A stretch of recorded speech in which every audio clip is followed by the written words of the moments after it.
태풍은 지구의 적도 지방이 극지방보다 해양열을 더 받아 생기는 지구의 열적 불균형을 없애고자 저 위의 따뜻한 공기가 바다로부터 수증기를 공급하면서 강한 바람과 많은 비를 동반하고 고위도 지역으로 이동하는 기상현상입니다. 열대성 저기압인 태풍은 발생 지역에 따라 다른 이름으로 불립니다. 북중미에서는 허리케인, 인도양에선 사이클론, 북태평양에서는 태풍으로 불립니다. 태평양에서 발생한 태풍은 대부분 북태평양 고기압의 경계선을 따라 이동합니다.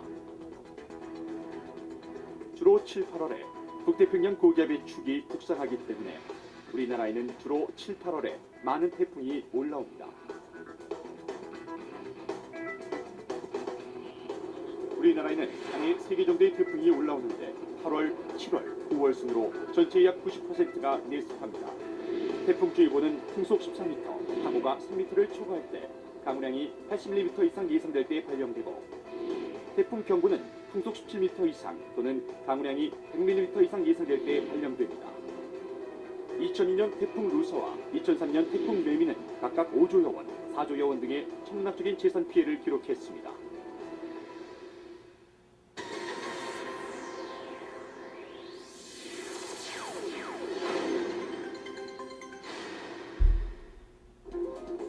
태풍이 다가올 때 인명피해 예방을 위해서는 다음에 5가지를 잊지 말아야 합니다.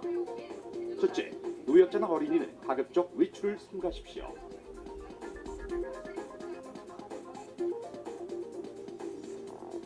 둘째, 하천변 상습 범람과 침수지역, 산사태나 감전사고 위험지역, 공사장 등 생활 주변의 위험지역을 사전에 알아두고 피해야 합니다. 셋째, 물이 담긴 도로나 교량은 휩쓸릴 위험이 있으므로 걸어다니지 않아야 합니다. 넷째, 계곡이나 하천의 야영 행락객들은 높은 지대로 피신해야 합니다. 이때 계곡은 물살이 거세므로 절대 건너지 마셔야 합니다. 마지막으로 산사태나 송전철탑 등의 설비가 고장나거나 넘어지는 위험 요인이 발생했다면 119 및 시군구청에 즉시 연락해 인명피해를 예방해야 합니다.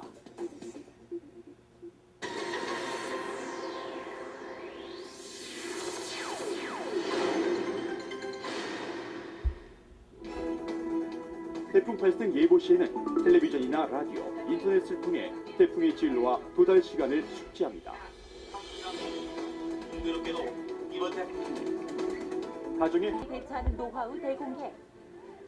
안전한 대한민국이 되는 그날까지 우리 가족 안전백서가 함께합니다. 봄철에 이것으로 인한 육체적, 경제적 손실이 늘고 있습니다. 점점 산업화가 되면서 국제적인 문제로 떠오르고 있는데요. 특히 이것으로 인해 우리나라가 큰 피해를 보고 있습니다. 국가의 경제와 가족의 건강을 해치는 이것은 과연 무엇일까요? 인천광역시 서구 2015년 2월 23일 평소와 다름없이 운동으로 활기찬 하루를 시작한 오 씨는 건강 하나만큼은 자부했습니다. 그런데 예고 없이 목에 통증이 발생했습니다. 갑자기 목이 따끔따끔 거리더니 기침을 하기 시작하더라고요. 제가 감기 기운이 있었던 게 아니었거든요.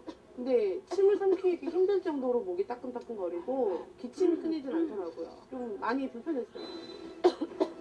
갑자기 찾아온 목 통증의 원인은 무엇일까요?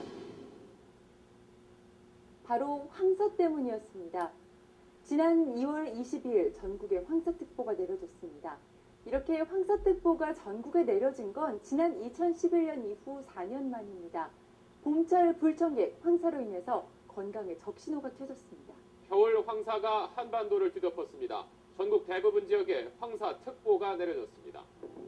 이날 오전 한때 서울의 가시거리는 평소의 5분의 1 수준인 3km에 불과했습니다. 4년 만에 찾아온 소리 없는 재난. 황사는 우리 건강에 어떤 영향을 끼칠까요?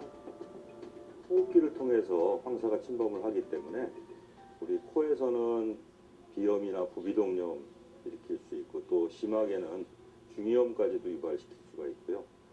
우리 폐에까지도 같이 영향을 미쳐서 기관이나 기관지염까지도 유발시킬 수가 있습니다. 특히 면역력이 약한 노인이나 폐질환자 그리고 어린이들은 황사에 더 취약해 주의가 필요합니다.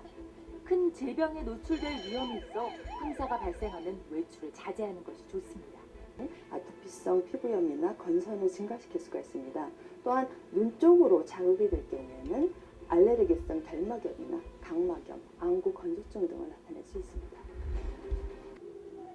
최근 서귀포중학교에서 실시한 분리배출 교육에는 1학년 학생 60여 명이 참여했는데요. 서귀포 지역의 쓰레기 배출 실태부터 잘못 버려진